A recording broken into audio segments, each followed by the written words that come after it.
So the first topic you kind of listed was about using search ads for research prior to optimizing for organic search. Yeah, so here's an interesting issue, okay? It's really a two-part issue. One is that when you start some kind of a new venture, right, and you want to do SEO, you're gonna have to wait a while. Assuming you're gonna get results, you're gonna have to wait a while. For sure. Who wants to wait to start getting results? So that's part one. Part number two is, if you're gonna do SEO, you have to know what is going to give you a return and what is not. Right. So unfortunately, a lot of SEOs, what they do is they help you generate traffic. That traffic could be somewhat or completely irrelevant. So what they do is they go in where they have their results. They say, look, we brought you all this traffic, right, and you're wondering why you're not getting any business. Right. Okay. So you could solve both problems at one time. So the way you do this is you start off by advertising using paid ads, search ads, and you experiment. And in the course of experimentation, you find out what is working and what's not working. Now today, it's easier than ever because you don't even have to know anything about keywords. If you have a web page already that's fairly well developed, you can create ads where Google's going to figure out what the keywords are. Right. There are good points and bad points about that, but the main thing is that you can experiment. You can see what people are clicking on, what is converting. What is converting is extremely important because presumably you're in business to make sales. Right. So it could be that a certain thing seems like a good keyword to bid on, but in fact it doesn't convert at all because the people who search for that do not have the right intention for what to buy what you're selling. 100%. Okay, so then the next thing is that you see from this research that there are certain words and certain combinations of words that are really about your space and that do convert. And important thing to be careful for is that something may convert poorly, but still convert.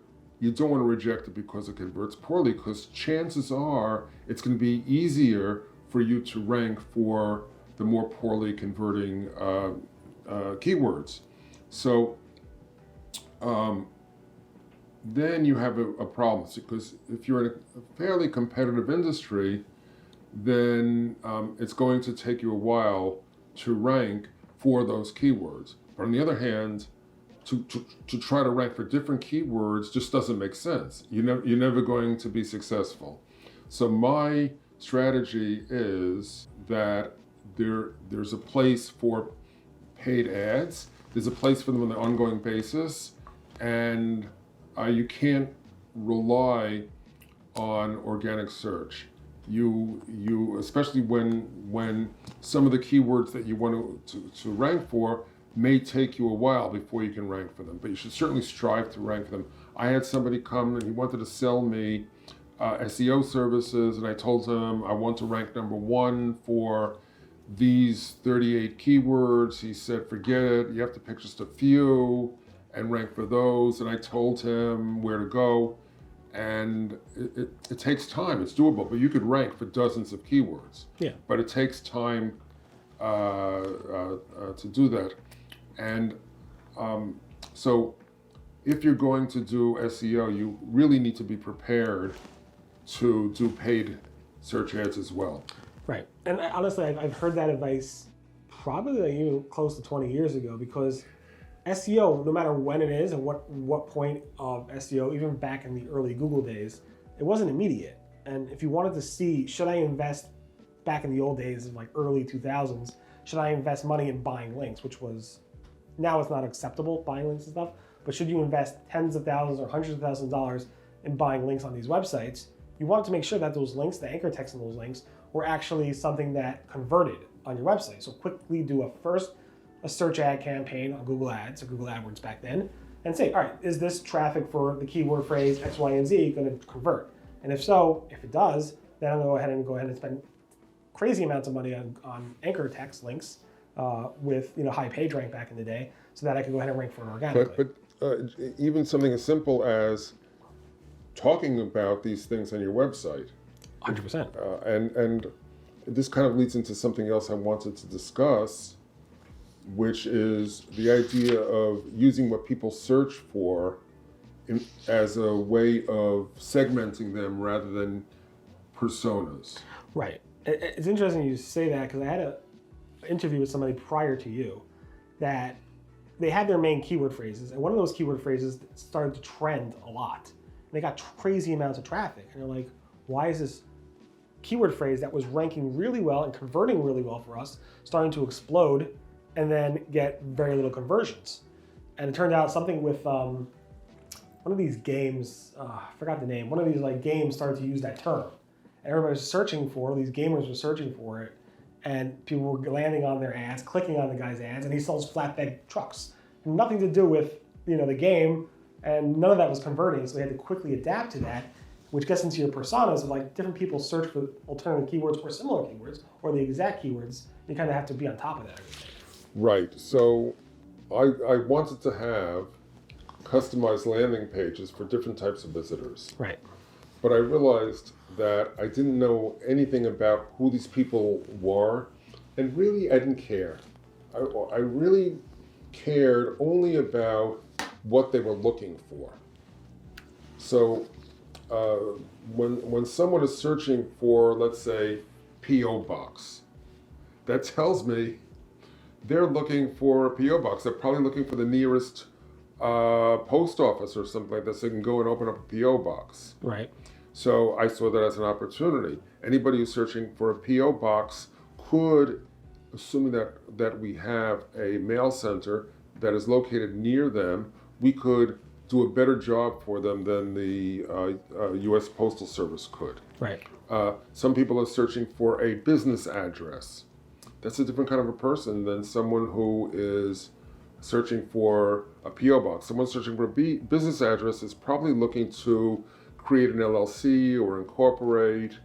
So you have to talk to each of these groups differently. So I developed a page for people searching for P.O. Box in similar terms, virtual P.O. Box, online P.O. Box, a page for people searching for a business address, people searching for a virtual business address, which says they already know a lot more than the person who's just searching for a business address, people searching for mail forwarding, RV mail forwarding. So I considered these to be separate use cases, and I developed landing pages that were customized to those use cases, which gave me a number of benefits.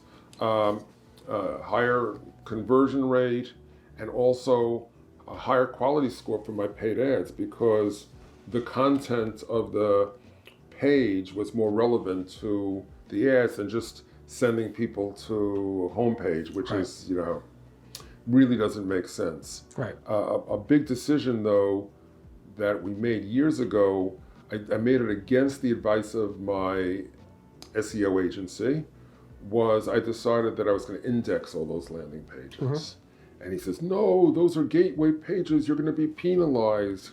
And I said, why do they have to be low content pages? Why can't they be legitimate pages that talk to these people? And that's a strategy that I pursued, and now get tens of, it's hard to say. I get a lot of branded searches, but I get tens of thousands of unbranded searches with a very high conversion rate, and I wouldn't have them if I hadn't pursued this this approach. And I look, using ranking software, I look to see how the competitors are doing.